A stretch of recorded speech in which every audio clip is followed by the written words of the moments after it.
Now, a pregnant woman gunned down just south of Morganton. You don't know what to do no more. People are just crazy. Neighbors left shaken about what happened. The unfinished Panthers facility in Rock Hill could be torn down this week. What this decision means for U.S. taxpayers. The disappearance of Shelby's sweetheart. 23 years ago, Aisha Degree vanished from her home. She talked to anybody. That might have been the downfall, but we don't know. All these years later, and unanswered questions remain.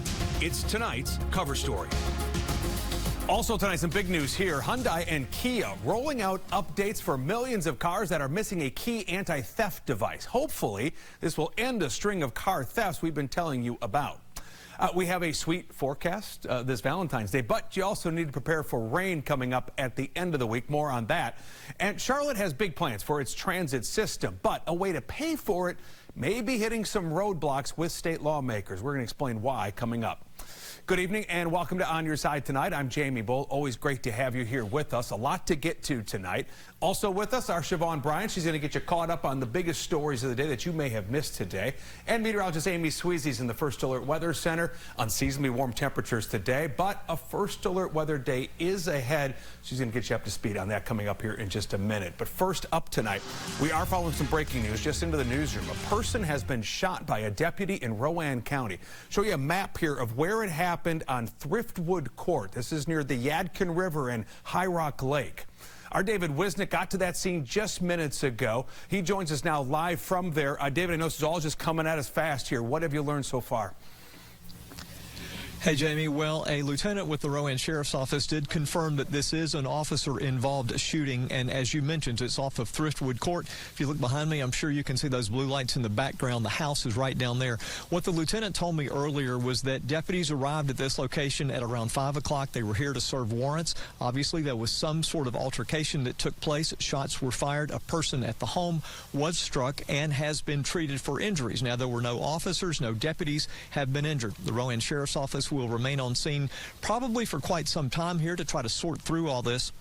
But again, what we've learned from a lieutenant with the Rowan Sheriff's Office, there was an officer-involved shooting. A person was shot by a deputy. The deputy was attempting to serve warrants at a location here on Thriftwood Court. We're going to have much more for you when we get some additional information from the Sheriff's Office. It'll be coming a little later tonight. Live in Rowan County, David Wisnick, Wbtv, on your side. David, I know to keep us updated. Appreciate the update here tonight at 7.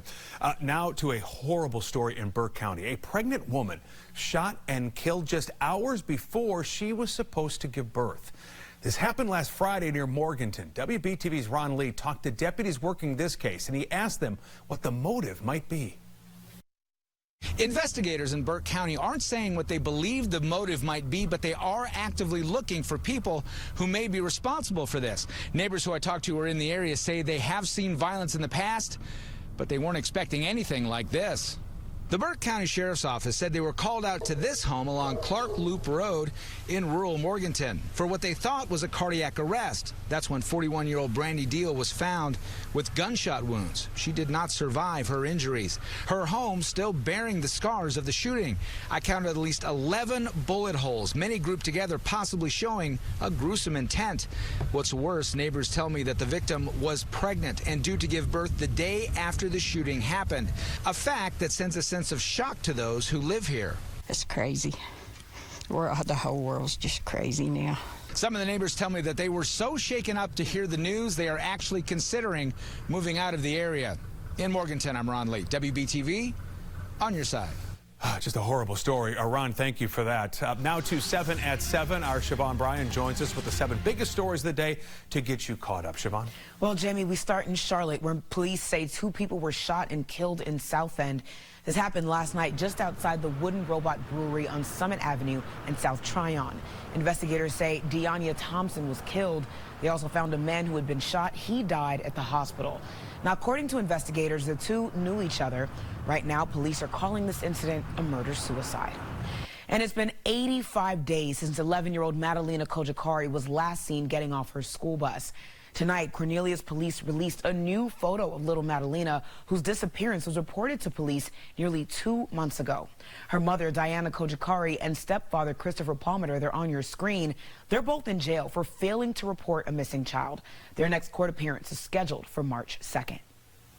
If you have any information that could help find Madalena, you're asked to call the Cornelius Police Department. Meanwhile, we're now 17 days into the double murder trial for Alec Murdaugh. He's accused of killing his wife Maggie and son Paul. Now this afternoon, Maggie Murdaugh's sister Marion Proctor took the stand. She testified that in the weeks after the murders, Murdaugh mentioned to her that his #1 goal was to clear Paul Murdaugh's name in a 2019 deadly boat crash lawsuit.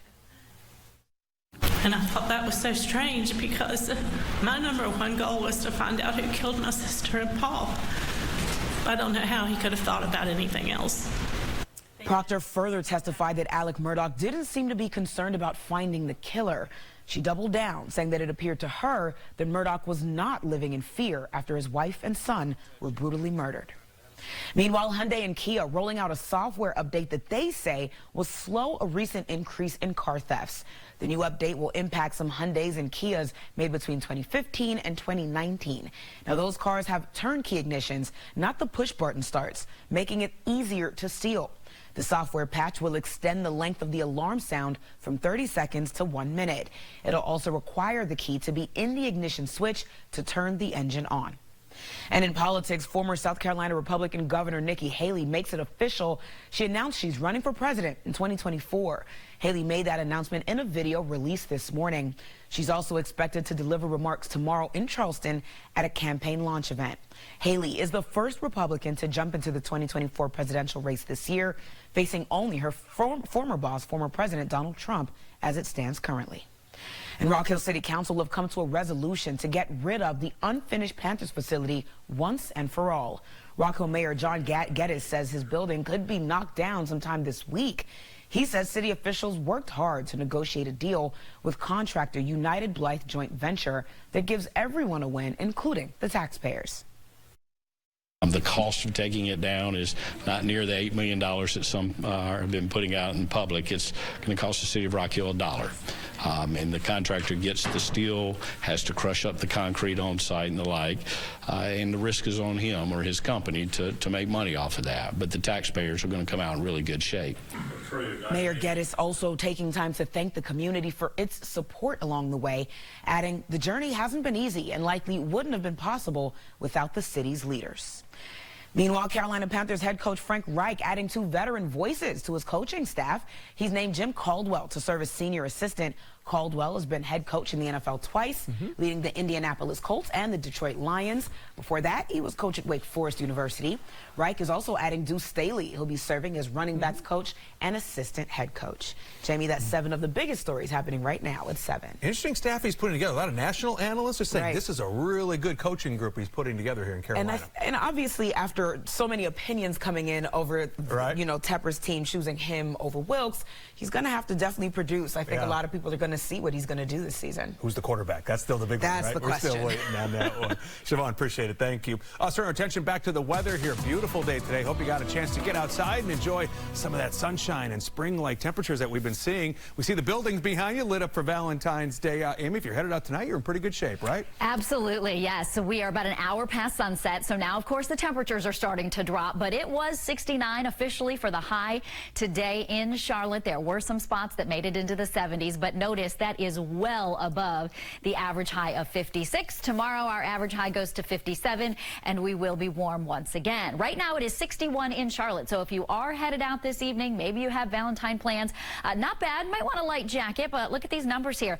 58 in Lincolnton, 60 in Statesville right now, and it is 63 degrees in Concord. Now, for the remainder of the evening, at 8 o'clock, we'll drop to 57. 54 at 10. It's not as fast of a drop with the temperatures tonight, just because we have a little bit of extra cloud cover. So that insulates us a little bit, keeps those temperatures from falling. And of course, that means that tomorrow morning won't be as cold either. We'll be in the 40s instead of the 30s. Your weather headlines for tomorrow and Thursday: we are mainly dry and quite warm. Friday is the day, early in the day, that those showers will be rolling through. Once the rain comes to an end, it will be drier and not nearly as warm this weekend. We'll talk about the timing of all of this coming up. All right, Amy, we'll see you in a few minutes. Coming up next here on Your Side Tonight.